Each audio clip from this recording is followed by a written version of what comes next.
এই ভিডিও প্রেজেন্টেশনের মধ্যে দিয়ে আমি একটি কবিতা সম্বন্ধে আলোচনা করব। কবিতাটির নাম হলো stopping by woods on a snowy evening. কবি হলেন রবার্ট ফ্রস্ট। রবার্ট ফ্রস্ট তোমরা মনে রাখবে, রবার্ট ফ্রস্ট একজন আমেরিকান পোয়েট। তার কবিতা মধ্যে বাস্তব চেতনা প্রচন্ড পরিমাণে রয়েছে। এমনকি তিনি যেখানে প্রকৃতির সৌন্দর্য নিয়ে আলোচনা করেছেন, তার মধ্যেও কিন্তু তিনি বাস্তবের চেতনা থেকে কখনোই সরে যাননি। যাই হোক, কবিতাটির বিশ্লেষণ শুরু করবার আগে আমি তোমাদেরকে আমার ইউটিউব চ্যানেলে স্বাগত জানাই। আমার ইউটিউব চ্যানেলের নাম হলো প্রিয়ঙ্কর দত্ত। তোমরা এখানে ইংরাজি ভাষা ও সাহিত্যের উপর স্কুল লেভেল, কলেজ লেভেল এবং প্রতিযোগিতামূলক পরীক্ষার জন্য বিভিন্ন ভিডিও প্রেজেন্টেশন দেখতে পাবে। চলো সরাসরি চলে যাই কবিতাটির টাইটেলের অংশে। কবিতাটির টাইটেল এইরকম, stopping by woods on a snowy evening. তাহলে এখানে একটা সন্ধ্যাবেলার কথা বলা হয়েছে, যেটা হচ্ছে স্নোই অর্থাৎ বরফ পড়ছে। সেই সময় কি হয়েছে, কবি থেমেছেন। কোথায় থেমেছেন? By Woods. উডস মানে জঙ্গল। তিনি জঙ্গলের মধ্যে বা জঙ্গলের কাছাকাছি কোনো জায়গায় থেমেছেন। প্রশ্ন হচ্ছে, বরফ পড়ছে সেই রকম সন্ধ্যাবেলায় কবি জঙ্গলের মধ্যে বা জঙ্গলের কাছাকাছি কোনো জায়গায় কেনই বা থেমেছেন? সেই কারণটি জানবার জন্যই আমরা কবিতাটি পড়ব। চলে যাচ্ছি কবিতাটির প্রথম স্ট্যানজায়। কি বলছেন কবি? Whose woods these are, I think I know. তিনি বলছেন এই জঙ্গলের মালিক কে, এই জঙ্গলটি কার, তার মনে হয় তিনি জানেন, অর্থাৎ তিনি নিশ্চিত নন। His house is in the village though. যদিও সেই মালিকটির বাড়ি এই জঙ্গল নিকটস্থ গ্রামে। He will not see me stopping here. সেই মালিকটি দেখতে পাবেন না। কাকে দেখতে পাবেন না? কবিকে দেখতে পাবেন না। তাহলে জঙ্গলের মালিকটি দেখতে পাবেন না যে কবি জঙ্গলের মধ্যে থেমেছেন। কেন থেমেছেন সেই প্রশ্ন কিন্তু আমাদের মনে জেগেছে কবিতাটির টাইটেল থেকে। ফোর্থ লাইনে কবি কি বলছেন? To watch his Woods fill up with snow. বরফ পড়ছে, সেই বরফে জঙ্গলটি ঢাকা পড়ে যাচ্ছে। সেই সুন্দর দৃশ্য দেখার জন্য কবি এই জঙ্গলের মধ্যে থেমেছেন, অর্থাৎ প্রকৃতির সৌন্দর্য উপভোগ করবার জন্য কবি এই জঙ্গলের মধ্যে থেমেছেন, যদিও কখনোই আবহাওয়া অনুকূল নয়। চলে যাচ্ছি সেকেন্ড স্ট্যানজায়। কি বলছেন? My little horse must think it queer to stop without a farm house near. কবি যেখানে থেমেছেন জঙ্গলের মধ্যে, কাছাকাছি কোনো ফার্ম হাউস, খামার বাড়ি নেই। খামার বাড়ি থাকলে কি হতো? সেখানে কবি তার ঘোড়ার গাড়িটি নিয়ে বিশ্রাম নিতে পারতেন এবং এই বরফ পড়ার আবহাওয়া থেকে নিজেদেরকে রক্ষা করতে পারতেন। তাই কবি বলছেন, কবি ভাবছেন রাদার, যে তার ছোট্ট ঘোড়াটি ভাববে যে তিনি কেন কাছাকাছি কোনো খামার বাড়ি নেই তবুও থেমে গিয়েছেন। এরপরে কবি নির্দিষ্টভাবে বলছেন তিনি কোথায় থেমেছেন। Between the woods and frozen lake. কবি থেমেছেন জঙ্গল এবং লেক অর্থাৎ হ্রদ এর মধ্যবর্তী জায়গায়। এই লেকের কোয়ালিফায়ার বা অ্যাডজেক্টিভ হিসাবে কবি ইউজ করেছেন ফ্রোজেন ওয়ার্ডটিকে।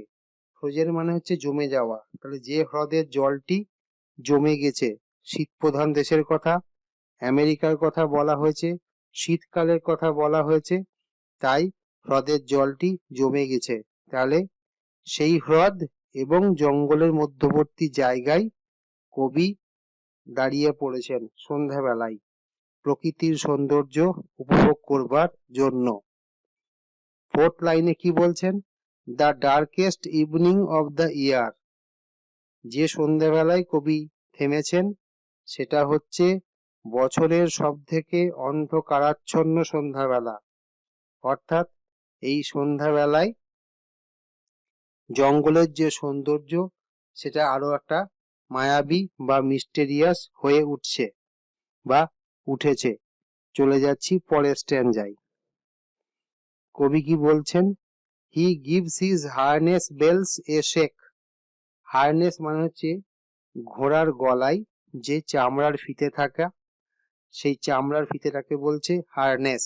সেই হারনেসের সঙ্গে যে বেল ঘন্টা বাঁধা আছে সেটাকে নাড়াচ্ছে। কি নাড়াচ্ছে? কবির ঘোড়াটা, যে ঘোড়াটা তার গাড়িটাকে টেনে এনেছে। To ask if there is some mistake. তাহলে কবি বলছেন তার ঘোড়াটা তার গলায় থাকা যে বেল্ট, সে বেল্টের সঙ্গে লেগে থাকা ঘন্টাটাকে নাড়াচ্ছে।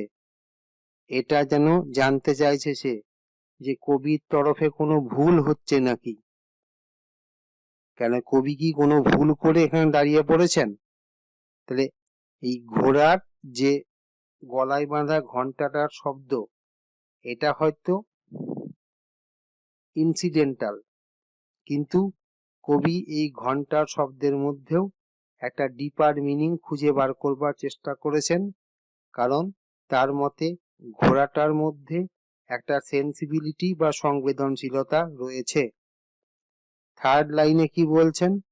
The only other sounds the sweep of easy wind and downy flake. ঘোড়ার গলার যে ফিতে বা চামড়ার বেল্ট, তার সঙ্গে লাগানো থাকা ঘন্টার শব্দ ছাড়াও কবি আরো দুটো শব্দ শুনতে পাচ্ছেন। কি কি শব্দ? The sweep of easy wind, মৃদুমন্দ বাতাসের প্রবাহের শব্দ, অ্যান্ড ডাউনি ফ্লেক, পাখির পালকের মতন পাতলা এবং হালকা বরফখণ্ডের উপর থেকে নিচের দিকে নেমে আসার শব্দ। তাহলে বরফ পড়ছে, সেই বরফ পড়ার শব্দ এবং মৃদুমন্দ বাতাসের শব্দ। তাহলে পরিবেশটা যে নিস্তব্ধ, পরিবেশটা যে মায়াবী, পরিবেশটার মধ্যে একটা বেসিক রোমান্টিসিজম রয়েছে, এটা আমরা কিন্তু বুঝতে পারছি। এবং এই প্রকৃতির অদ্ভুত সৌন্দর্য উপভোগ করবার জন্যই কবি এই অন্ধকার সন্ধ্যাবেলায় জঙ্গলের মধ্যে দাঁড়িয়েছেন, প্রকৃতির প্রতিকূলতাকে উপেক্ষা করেও। চলে এলাম কবিতাটির শেষ স্ট্যান্জায়। কি বলছেন কবি? The woods are lovely dark and deep. জঙ্গলটা সুন্দর, এই জঙ্গলটা যে সুন্দর এ নিয়ে কোনো সন্দেহ নেই। ডার্ক, অন্ধকারাচ্ছন্ন। কবি আগেই বলেছেন এটা হচ্ছে বছরের সব থেকে অন্ধকারাচ্ছন্ন সন্ধ্যাবেলা। অ্যান্ড ডিপ, ঘন ঘন জঙ্গল। যেহেতু অন্ধকারটা খুব ডেন্স বা ঘন, তাই জঙ্গলটাকেও তার ঘন বলে মনে হওয়াটা অস্বাভাবিক কিছু নয়। তাহলে the woods are lovely dark and deep, এই লাইনটির দ্বারা কবি বলতে চাইছেন জঙ্গলটির যে একটা সৌন্দর্য রয়েছে, সেই সৌন্দর্যের প্রতি তার একটা মায়াবী আকর্ষণ রয়েছে। তাই তিনি জঙ্গলটি ছেড়ে, প্রকৃতির সৌন্দর্য ছেড়ে যেতে চাইছেন না। সেকেন্ড লাইনে কি বলছেন? But I have promises to keep. কিন্তু তাকে প্রমিস, প্রতিশ্রুতি রাখতে হবে। তিনি কাউকে কোনো কথা দিয়েছিলেন যে আজকে হয়তো কারোর সাথে কোনো দেখা করবেন বা আজকে হয়তো কারো কোনো কাজ করে দেবেন। তিনি সেটাই বলছেন, তাকে সেই কথা পূরণ করতে হবে। And Miles to go before I sleep. রাত্রেবেলায় বাড়ি পৌঁছে ঘুমোবার আগে তাকে বেশ কিছু মাইল পথ যেতে হবে। ফোর্থ লাইনে কি বলছেন? And Miles to go before I sleep. এই থার্ড লাইন এবং ফোর্থ লাইন কিন্তু একই ওয়ার্ডের ইউজ করা হলেও ফোর্থ লাইনের অর্থ থার্ড লাইনের থেকে আরো বেশি ফিলোসফিক্যাল। এখানে কিন্তু কবি বলছেন যে তাকে মৃত্যুর আগে অনেকগুলো কাজ করে ফেলতে হবে।